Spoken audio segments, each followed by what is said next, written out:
Day 21 of the NBA playoffs 2012 has just ended, and I will cover Game 4 of the Celtics 76ers and Game 3 of the Lakers Thunder. But let's start with the Celtics 76ers, man. Okay, the old timers took a 2-1 lead over the Sixers, and they were looking like they were going to take a 3-1 lead at the end of this game as they were jumping out to a 25-point lead at halftime.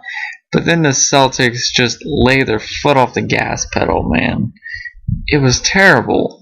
They weren't even trying to look for an open shot. They were just shooting anything that every time they touched the ball, and they were just letting it fly like it didn't even matter anymore.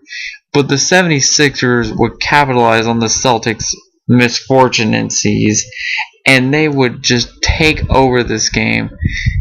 And in the fourth quarter, Andre Iguodala would take over to finish this game off.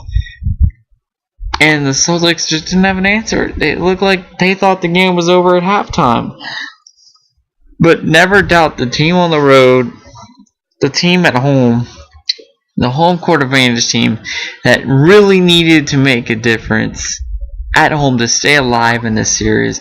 And Andre Iguodala made sure this tonight, as he would make a key three-pointer to tie the game and also make a 17-footer to take a 2-point lead and never look back as the 76, and he also made another 3-pointer to make it a 5-point lead, and it would never be a game again as the 76ers take it 92-83. Game 5 is on Monday night. Be ready for this one, because I sure as hell will be, because it's a critical Game 5 and you don't want to miss this one. Now let's go to Game 3 of the Thunder Lakers series. Now this game I didn't like whatsoever, because it was just bad in terms of officiating, and Joe Crawford has been on the bad end of officiating more than once, and tonight was just another addition to his terrible officiating. But let's get started. The Lakers outscored the Thunder 23-15 at the end of the first, but they were getting to the line way too much. I mean, there was a couple of plays in that quarter where James Harden blocked Kobe clear as day. But yet Harden barely lays a finger on Kobe's wrist, and Kobe gets to the line. I didn't get that at all. Come on. And meanwhile, Kevin Durant can shoot a ball, and he barely gets to the line at all in the entire game. And the same thing with Kendrick Perkins and Russell Westbrook and all those guys. I was so mad at the officiating in this game. Okay, I know you expected the Thunder Lakers to be a classic series, but come on now.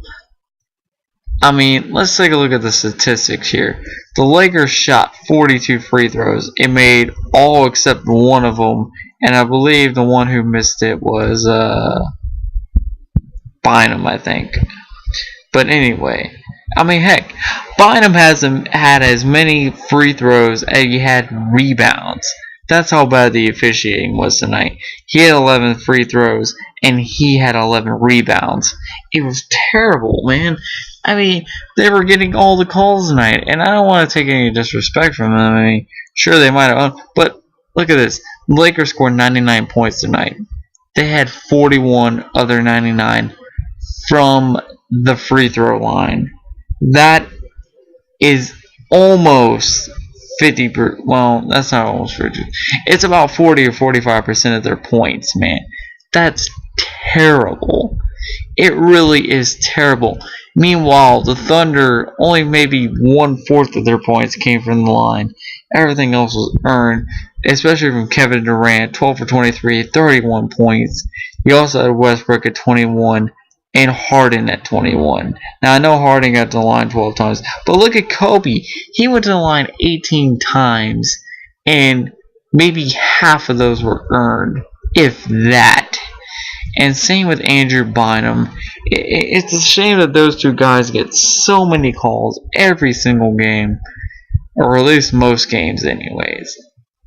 And the I'm sorry, I hate to say it, I never like to blame the refs for anything, but the refs were terrible this game. They really were. And now it's a 2-1 Thunder lead, and the final score of this game was 99-96. Yeah, keep in mind, it was a 42-28 free throw differential, as Kobe went to the line 8 times in the fourth quarter, and they still only won by 3 points. But either way, the game 4 is tomorrow night on TNT at 9:30, and I think the Thunder are going to kick the Lakers' ass in that game.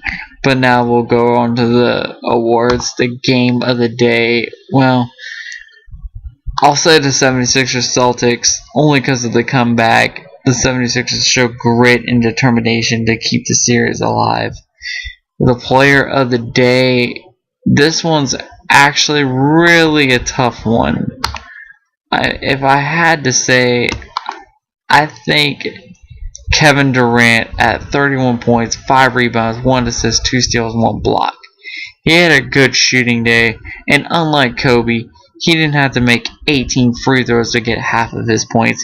He earned his shit tonight, and he showed why he, not LeBron, should have been the MVP.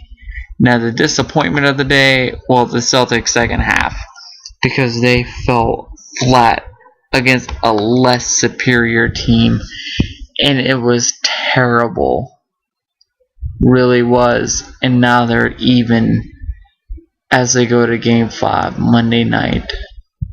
But be sure to check back in tomorrow as I check out game 3 of the Spurs Clippers and game 4 of the Thunder Lakers right here tomorrow. I am out. Be sure to leave your comments below. Peace.